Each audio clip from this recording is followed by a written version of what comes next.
Bismillahirrahmanirrahim. Assalamu alaikum and welcome back to Easy Accounting by Muhammad Ali. So the chapter of this video is Introduction to Accounting, chapter number 7, Trial Balance. So let's start our trial balance. So guys, ये trial balance होता क्या है, पहले इसको समझना बहुत ज़्यादा ज़रूरी है। ये जो है हमारा थर्ड स्टेप ऑफ अकाउंटिंग है। जैसे पहले हमारा था जर्नल, फिर हमारा आया जर्नल लेजर, फिर हमारा आता है ट्रायल बैलेंस, और हम इसी को सीखने आज जा रहे हैं। तो ट्रायल बैलेंस होता क्या है? Trial balance, the purpose of the trial balance is to prove that the journal ledger is in balance. हमने जितनी भी हमारे जो जर्नल है, इसमें जो हमने एंट्रीज बनाई सारी, और जो हमने पोस्टिंग की लेजर में, वो सही हैं गलत हैं, वो हमारा ट्रायल बैलेंस में बताता है कि हमारे जितने भी CDBD बैलेंस आए थे वो हमारे सही जगहों पर आए थे या गलत जगहों पर आए थे। तो इसका पर्पस क्या होता है? ट्रायल बैलेंस बनाने का हमारा मकसद होता है प्रूफ करना कि journal ledger is in balance, कि जर्नल लेजर था हमारा पूरा सही बना था। उसके बाद अब इसे बनाने के लिए हमें क्या क्या करना पड़ेगा? To prepare a trial balance, list all accounts even those with zero balances in order they appear in the ledger. जितने भी लेजर में हमारे आए थे टी अकाउंट जो हमने बनाए थे पिछली वीडियो में, आपको याद होगा, वो जितने भी थे उन सबके बैलेंसेस जहाँ जहाँ आ रहे थे, डेबिट का बैलेंस डेबिट पर आ रहा था, तो और हम लोग लिख रहे हैं, और हम लोग इसमें BD बैलेंस को ही फोकस करते हैं। वो सारे बैलेंसेस हम लोग टैली उसमें ट्रायल बैलेंस में जो है अपने पोस्ट कर देंगे। अब आगे क्या बोल रहा है? With zero balances. ऐसा नहीं कि अगर फॉर एग्जांपल हमारे जो अकाउंट रिसीवेबल था, अकाउंट रिसीवेबल में हमने पैसे जो थे हमारे लेने थे 50,000 रुपये, और कस्टमर ने 50,000 रुपये दे दिए और वो ख़त्म हो गया। तो ऐसा नहीं कि हम लोग जीरो बैलेंस शो नहीं करेंगे, हम लोग को जीरो बैलेंस शो करना पड़ेगा, इस बात का सबूत देते हुए कि भाई ये हमारे पास अकाउंट था जो कि अब ख़त्म हो चुका है। उसके बाद हमारा आता है copy all the debit balances in the debit column and credit balances in the credit column. जैसा कि मैंने बता ही दिया आप लोगों को, क्रेडिट बैलेंस जो जितने भी होंगे वो सारे क्रेडिट की तरफ हम रिकॉर्ड कर देंगे, और जितने भी डेबिट बैलेंस होंगे वो डेबिट की तरफ कर देंगे। Total each column and compare balances. अब ट्रायल बैलेंस में बैलेंस का लफ्ज़ आ रहा है, इसका मतलब है कि दोनों साइड डेबिट और क्रेडिट जो है वो हमारे इक्वल होंगे। इसी बिना पर ये कह रहे हैं कि भाई टोटल ईच कॉलम, यानी क्रेडिट पहले पूरा कॉलम करो, फिर डेबिट पूरा हमारा कैलकुलेट करो, दोनों बराबर आने चाहिए। अगर ये बराबर आते हैं, इसका मतलब ये है कि हम लोगों ने जो भी हमारी लेजर पोस्टिंग की है वो बिल्कुल दुरुस्त की है। अगली तरफ बढ़ते हैं। स्टार्ट करने से पहले दोस्तों, हम लोग को ज़रूरी है कि हम लोग फेवरेबल बैलेंसेस नाम की जो ये चीज़ है इसको हम लोग ज़रूर समझ लें। ये फेवरेबल बैलेंसेस होता क्या है और ये हमें काम क्यों आएगा। जाहिर सी बात है भाई, अब देखो एग्जामिनेशन हॉल में ट्रायल बैलेंस जो होता है वो काफ़ी एक आसान चीज़ होती है। अब आप एग्जाम में जाओगे, सीधे तो हो नहीं सकता कि आपको बैलेंस उठा के दे देगा हैं और आप पुट करोगे और बस नंबर मिल जाएंगे। गोद में बिठाई हलवा तो खिलाएगा नहीं वो हमें। अब हमें क्या करना पड़ेगा? अब हम लोग को उसके नॉर्मल बैलेंस, फेवरेबल बैलेंस जो होंगे हम उसके पता होना ज़रूरी है। अब हो सकता है वो हमें लिस्ट दे दे, एसेट्स, एक्सपेंस, ये वो सारे बहुत सारे लिस्ट दे दे उनकी, और बैलेंस उनके बता दे, लेकिन ये नहीं बताए कौन सा डेबिट पर है कौन सा क्रेडिट पर है। तो अब हमें वो खुद पता लगाना होगा। कैसे पता लगाएंगे? अब ऐसे पता लगाएंगे क्योंकि हमने easy accounting by Mohammad Ali की वीडियो देखी हुई है। अब क्या होगा? जितने भी एसेट्स होंगे, हमारे 5 हेड्स ऑफ अकाउंट हैं, एसेट्स, लायबिलिटीज़, कैपिटल, एक्सपेंसेस और रेवेन्यू। हमारे 5 हेड्स ऑफ अकाउंट हैं। इनमें से जितने भी एसेट्स होंगे, दुनिया में जितने भी एसेट्स होंगे, उन तमाम के डेबिट बैलेंस होंगे। हम अपने जहन में बिठा लेंगे कि जितने भी एसेट्स हैं उनके डेबिट बैलेंस ही होंगे, यानी कि लेजर में उनका जो ब्रॉड डाउन BD बैलेंस आएगा वो डेबिट पर आएगा, और ट्रायल बैलेंस में भी वो डेबिट साइड पर आएंगे।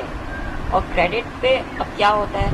लायबिलिटीज़ में पता है हमारी उधारियाँ होती हैं, जिसको खालिस उर्दू में बोले तो कारोबारी वाजिबात होती हैं ये। अब ये लायबिलिटीज़ का क्या होता है?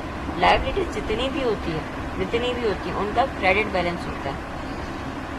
लायबिलिटीज़ का क्रेडिट बैलेंस होता है, यानी उनकी लेजर में क्या होगा? लेजर पोस्टिंग में उनका ब्रॉड डाउन बैलेंस हमेशा क्रेडिट साइड पर आएगा, और ट्रायल बैलेंस में भी वो क्रेडिट साइड पर ही आएंगे।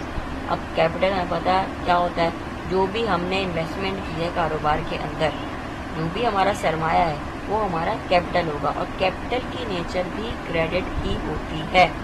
जितने भी कैपिटल लगा ले, वो बिल्डिंग लगा ले, जो लगा ले, बिल्डिंग वगैरह तो एसेट साइड पर चले जाएंगे, लेकिन उसकी जो अमाउंट होगी, यानी ये ओनर का खाता है, इसके अंदर सारी ओनर की वो आ जाएंगी, तो ओनर ने ये लाया, ओनर ये लाया, ओनर ये लाया, सब कुछ इसी में से आ जाएगा। और एक्सपेंसेस वो तमाम खर्चे जो हम लोग कर रहे हैं किस मद में, ताकि हम अपनी रेवेन्यू को बढ़ा सकें, रेवेन्यू अर्न कर सकें। हम सैलरी दे रहे हैं स्टाफ को बिठा के, ताकि वो हमारे लिए इनकम करें, तो ये हमारा एक्सपेंस होता है। और एक्सपेंस की नेचर हमारी हमेशा डेबिट साइड पर आती है, यानी उसका जो लेजर के अंदर जो उसकी पोस्टिंग आएगी बीडी बैलेंस की, वो आएगी डेबिट साइड के ऊपर। और रेवेन्यू में पता है हमारी क्या होती है, कारोबार से जो हमारी इनकम हो रही होती है, बिजनेस इनकम जो हमारी होती है, वो होती है हमारी रेवेन्यू, और इसकी नेचर हमारी क्रेडिट होती है। कुल मिला के इनमें से 3 की जो है वो क्रेडिट होती है नेचर, और 2 की डेबिट होती है। एसेट्स और एक्सपेंस की डेबिट होती है, जबकि रेवेन्यू, कैपिटल और लायबिलिटीज़ की क्रेडिट होती है। ओके, तो अब हम अपना देखते हैं मेन टॉपिक, ट्रायल बैलेंस हमारा, उसका फॉर्मेट क्या है, कैसे पोस्टिंग होती है उसके अंदर, हम लोग अभी देख लेते हैं।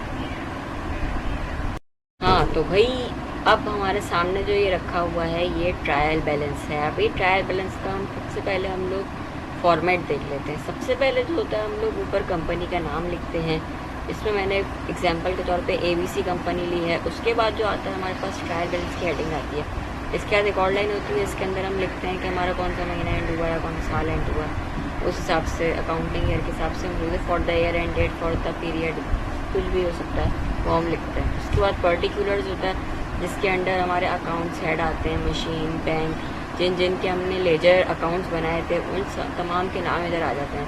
जैसे कि आप लोग देख सकते हैं, sales, commission income, interest income, expense, rent expense, salaries expense, इस तरह के सारे एक्सपेंस, ये वो सब हम लोग एक रेंज में लिखते हैं। सबसे पहले एसेट्स आ गए, सबसे पहले फिर एक्सपेंसेस आ गए, फिर लाइबिलिटीज़ आ गई, इस तरह करके हम लोग एक उसमें सीरीज़ पे लिखते हैं। ऐसा नहीं होता कि कोई एक्सपेंस सबसे पहले लिखते हैं फिर कोई एक्सपेंस एंड में आ रहा है, इस तरह नहीं होता, एक सीरीज़ वाइज होता है।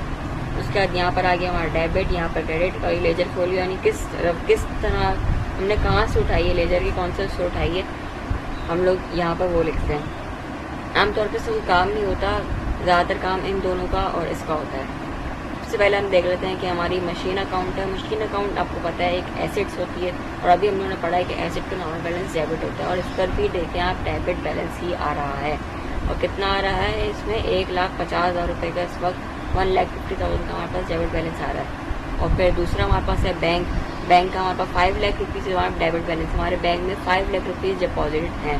उसके बाद हमारा अकाउंट रिसीवेबल है, यही हमारा सेट्स है, और 40,000 रुपये इसका आप देख सकते हैं डेबिट बैलेंस में रखे हुए हैं।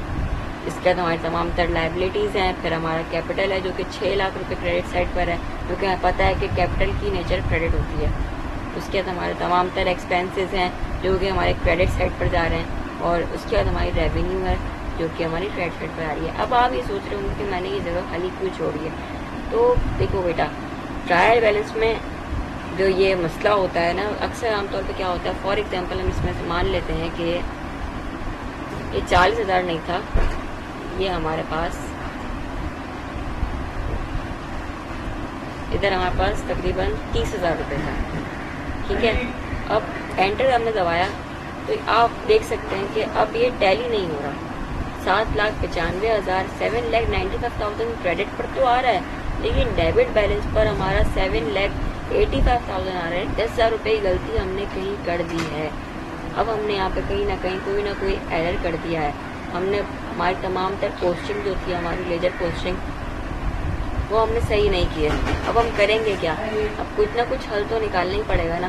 तो उसका हल होता है हमारे पास एक ये कि इसमें हम लोग सस्पेंस अकाउंट नाम की चीज़ ऐड करते हैं। सस्पेंस अकाउंट की स्पेलिंग आप देख सकते हैं, सस्पेंस अकाउंट।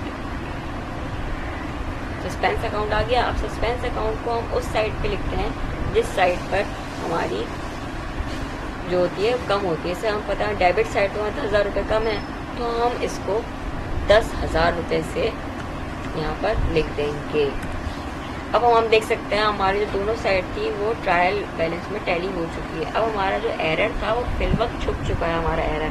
अब हम अपने फॉर एग्जांपल आपको अपने किसी बॉस को दिखानी थी, तो अभी उसने फ़ौरन आपसे पूछेगा भाई सस्पेंस अकाउंट से क्या है, तो आप उसे बता सकते हैं कि भाई ये एरर है, हम इसको डिटेक्ट करेंगे।